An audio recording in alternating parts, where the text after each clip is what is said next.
எளிமையின் உச்சம் எங்கள் பாபா, எங்கள் தலைவர்.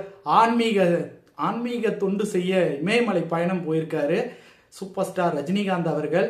அவருடைய எளிமை பார்த்தீங்க அப்படின்னா, ஸ்க்ரீன்லேயும் சரி, ஆஃப் ஸ்க்ரீன்லேயும் சரி, ஆன் ஸ்க்ரீன்லேயும் சரி, அவர் இயல்பா அவர் எல்லா இடத்துலையும் மாஸ் அவருடைய பாடி லாங்குவேஜில் மாஸுக்கு பஞ்சமே இல்லைங்க.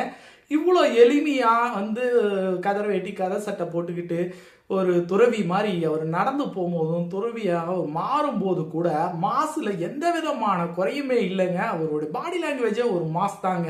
தலைவருடைய பேச்சு மாசு, தலைவருடைய நடை மாசு, தலைவருடைய சிந்தனைகள், தலைவர் சொல்றது பிற்காலத்தில் நடக்கிறது எல்லாமே பார்த்தீங்க அப்படின்னா ஒரு மகானுடைய மொத்த உருவம் தான்.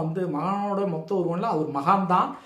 அதாவது பாபாவோடைய ரிஷிகேஷ் பயணம், பாபாவை பார்க்கறதுக்காக ரிஷிகேஷ் பயணம் போயிருக்காரு. ஒரு வாரம் தொடர்ந்து இமயமலை சுற்றுப்பயணம் செய்கிறாரு. அங்கே இருக்க எல்லா துறவிகளையும் மீட் பண்ணுறாரு. தலைவருடைய ரசிகர்களாக இருப்பதற்கு பெருமையாக இருக்குது. இந்த மாதிரி ஒரு மனிதநேயமிக்க ஆளுமை மிக்க சூப்பர் ஸ்டாராக இருந்து பின்பு பார்த்தீங்கன்னா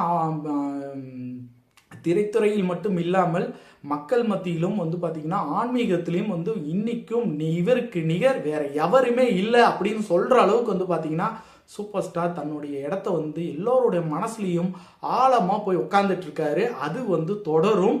அவருடைய நினைவுகள், அவருடைய செயல்கள் எல்லாரையும் ஒரு ஆக்டிவேட் பண்ணுது. அந்த ஆக்டிவேட் மூலியமா தான் தலைவரோட ரசிகராக இருக்க எல்லாரும் இன்னைக்கு சந்தோஷமா இருக்கோம்னா அதுக்கு முக்கிய காரணமே தலைவருடைய வழிகாட்டுதல் தான். அவர் சொன்ன அத்தனை வார்த்தைகளும் ஃபாலோ பண்ணீங்க அப்படின்னா வாழ்க்கையில மிகப்பெரிய ஒரு உயரத்துக்கு போவீங்க. அது உங்களை கொண்டு போய் சேர்த்துரும் அப்படிங்கிறது தான் இந்த பதிவு. தலைவர் நல்லா இருக்கணும். வாழ்க நலமுடன்.